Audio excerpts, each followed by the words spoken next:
그리고 이제 이거는 거의 모든 국적의 학부모님들이 다 이제 신경을 쓰는 부분일 것 같은데 학사 행정이 잘 안 됩니다. 그래서 학사 행정이 좀 엉망이에요. 학사 행정 자체가. 그래서 뭐 스케줄표라던가 그 다음에 아이들의 어떤 이벤트나 어떤 행사 같은 것들이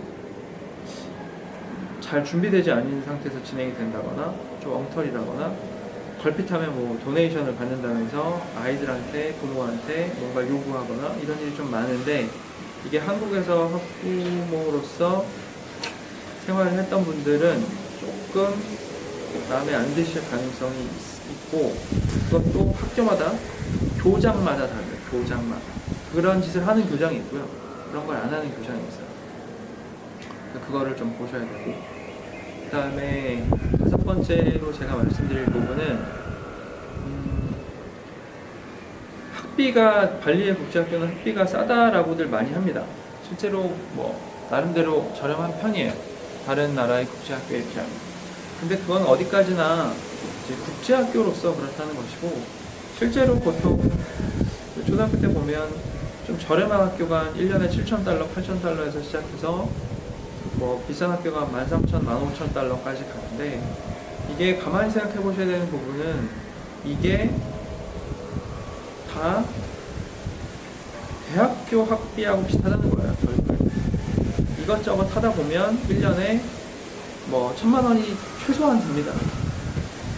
그러니까 애들을 초등학교 때부터 국제학교를 보낸다는 뜻은 초등학교 6년, 중학교 3년, 고등학교 3년, 대학교 4년에서 12년을 다 대학교를 보내는 거예요. 그러니까 주재원으로서 뭐 회사에서 학비가 나온다거나 그런 분들이 아니라면 12년에 대한 학비를 과연 내가 부담할 수 있는지 생각을 해보셔야 돼요. 최소한 12년.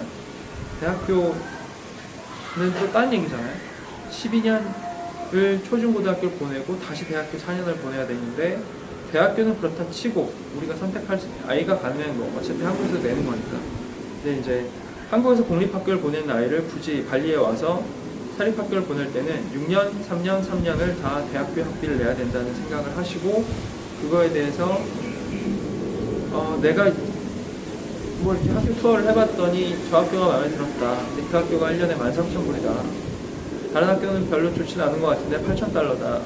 그럼 그 5,000달러가 어떻게 느껴질지 모르지만 요즘같이 코로나 사태에서 한번 느껴보신다면 이 소득이 일정하지 않을 수 있잖아요. 나중에도 어떤 일이 생길지 모르니까. 그 부분에 대해 생각을 좀 해보셔야 돼요.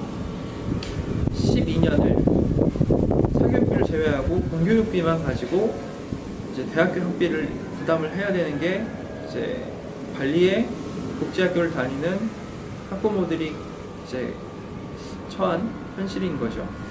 그 생각을 안 할 수는 없어요. 당연히 하셔야 됩니다. 그러니까 한 학기에 8,000달러, 국제학교 치고는 싸네, 뭐 이런 생각을 가지고 쉽게 할 수 있는 건 아니라는 거예요.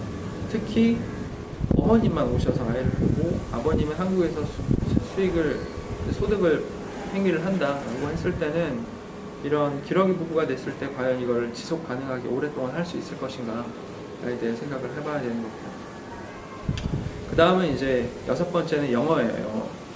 그래서 영어가 굉장히 중요하겠죠. 국제학교를 선택하는 부모가 생각하는 관점 중에서는 그 영어가 굉장히 큰 포션을 차지할 텐데 다 좋은데 아까 말씀드린 것처럼 발리 국제학교의 선생님들이 출신이 다양하고 매년 이제 로테이션이 되거나 이제 오고 들고 날고 하기 때문에 거기에 따라서 내 아이가 언어가 정착돼야 하는 시기에 잘못된 선생님을 만났을 때 혹은 학교에 외국인 선생님 비율이 너무 높아졌을 때는 조금 영향이 있을 수 있습니다.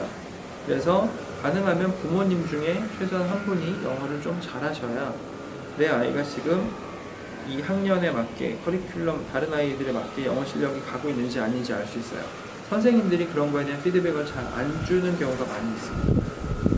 그리고 뭐 나머지는 뭐 제가 뭐 블로그에는 다문화 가정에 대한 거라든지 뭐 ADHD 같은 약간 집중력이 좀 많이 떨어지는 아이들이 좀 많다라는 것들을 써놓은 게 있는데 여기서는 너무 기니까 뭐 페어플레이 같은 경우 체육 시간 이제 우리가 한국말로 이제 체육 시간에 어떤 운동 경기를 하거나 했을 때 불공평한 일이 굉장히 많아요. 그래서 제가 보기에는 한국의 체육 시간도 뭐 문제가 있지만 여기의 체육 시간도 그런 면에서 학생 수가 너무 적고 남녀 비율이 성비가 안 맞다 보면 어떤 운동 경기를 하기가 좀 힘들고 그러면 이제 선생님들도 포기하게 되는 것 같아요. 그런 부분에 대해서도 조금 생각을 해보셔야 될 것 같아요.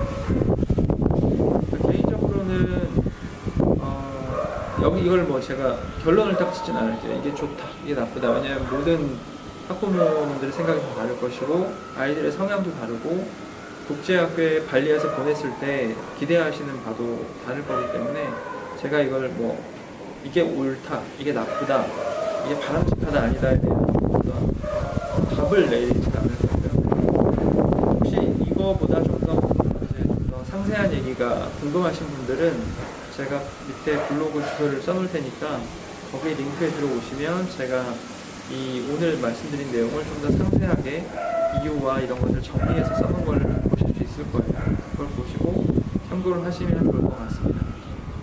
그래서 지금 저희 애들은 3번째 학교를 다니고 있고 그래서 발리 국제학교를 보내실 때 우리 아이가 지금 보낸 학교에서 5년, 10년을 다닐 거라는 생각은 안 하시는 게 좋아요.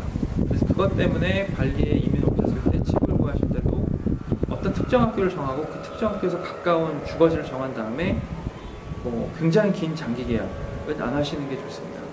저희도 이사를 했고 전학도 했고 그게 뭐 저희 어떤 원해서라기보다는 교장 선생님이나 선생님들의 이제 들고 나는 것 때문에 영향을 많이 받는 걸 보고 나니까 이제 행했던 거라서 그 부분에 대해서 한번 생각을 해보시면 좋을 것 같아요. 오늘은 좀 진지하게 말씀을 드렸습니다.